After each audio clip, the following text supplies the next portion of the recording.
გაგვირდით ამ ფოტოს. შეგიძლიათ მითხრათ, რამდენი წრე იყო ამ ფოტოზე გამოსახული?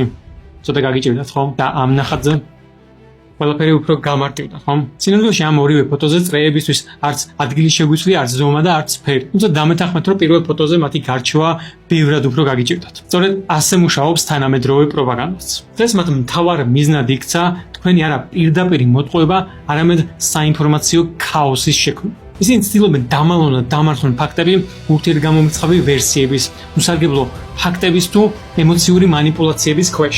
ისევე როგორც ამ სურათებზე ეს წრეები იყო ჩაკარგული სხვა ფიგურების ფონზე.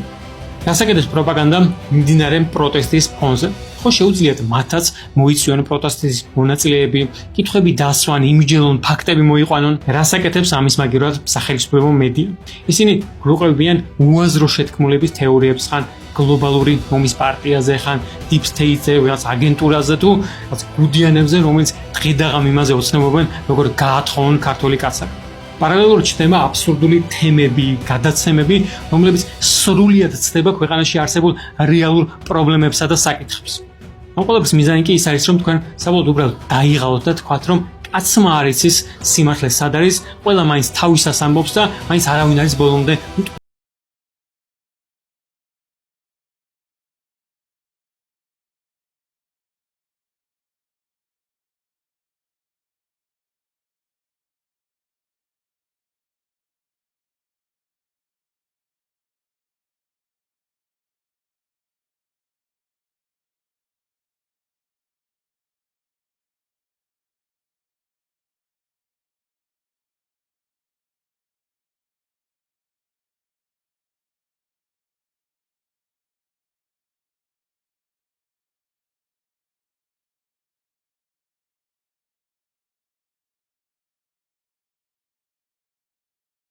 ყველა წინაპირობა იმისათვის, რომ შეგვიყვეთ ძლიერი, თავისუფალი და განვითარებული სახელმწიფო.